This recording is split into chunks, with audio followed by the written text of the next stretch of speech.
anime adaptation of that time I got Reincarnated, as a slime became quite popular during its run in the fall 2018 and winter 2019 TV seasons.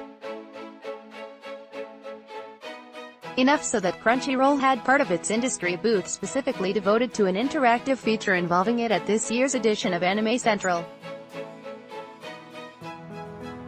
Among the convention's guests this year were members of the series staff and cast. Anime News Network was given the opportunity to interview three of them: assistant director Atsushi Nakayama, on the right in the photo, character designer Ryoma Ibata, on the left, and seiyuu Miho Okazaki, who voiced Rimuru. Okazaki had to leave early and so could not be included in the photo, and, for Okazaki-san, in the anime Rimuru has a very distinctive vocal style. I can't think of any other role that it much resembles. Where did you get your inspiration for this voice? Miho Okazaki: when I was auditioning for the role, I saw the character design, and sometimes I just come by with straight instinct what the proper vocalization for a character might be, and this was the case here. This was, I believe, only your second major role and first leading role. What has your experience been in dealing with the increased fan attention?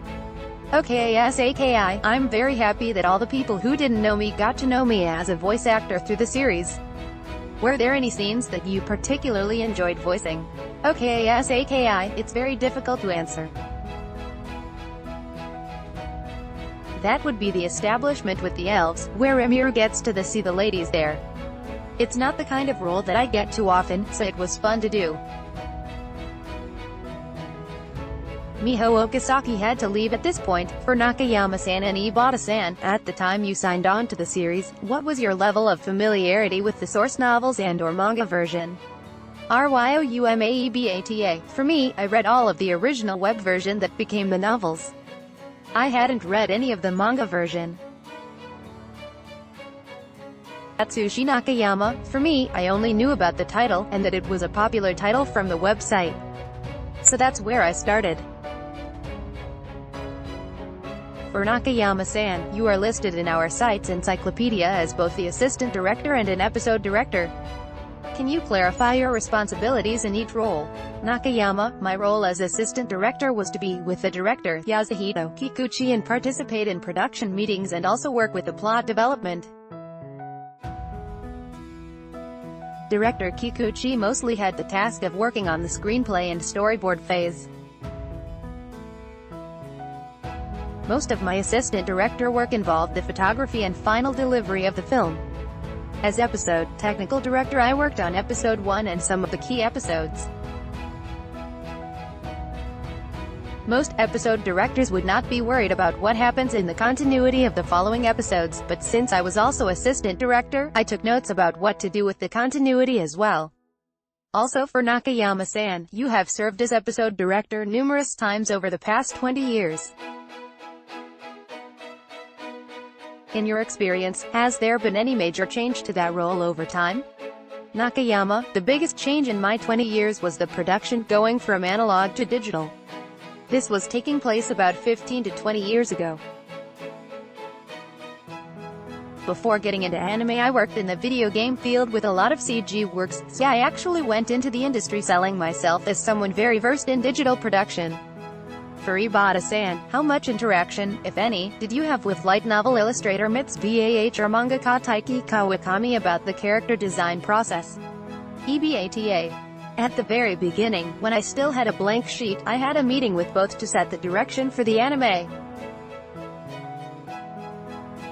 Mits Bah's illustrations have a unique touch among light novel illustrations, so there was a lot of that taste that I wanted to retain for the anime. Also, Kawakami has a very refined style in the manga version, so I wanted to take the best of both styles and incorporate that into the anime. Also, for Ibata-san, you are listed as being heavily involved in creating the openers and closers for the series. How much autonomy did you have in designing them, and how did you balance selling the series versus providing spoilers? Ibata: when I get to work on the opener or closer, I have complete freedom as to what to do. As for how much of a spoiler versus a sell, I start by receiving the songs for the opener and closer, and I would listen to them for 3 continuous days until I get an inspiration for what to do. So listen for 3 days, get inspiration. That was my style. My last question for both: do you have a favorite episode or scene from the anime version? Nakayama: for me, that would be episode 1, right after Rimuru has been freshly reincarnated and has no name yet. You see Rimuru in slime form the most in episode 1 and 2, so that's when I can get the animators to be as free as they want to do lightly slime animation. See, I am fond of these episodes. EBATA: for me, Rimuru, in order to obtain human form, must capture a human, and that happens with the capture of Shizu.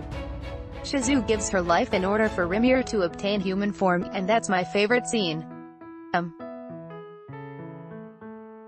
I think a lot of fans would agree with that. Let's block ads. Why?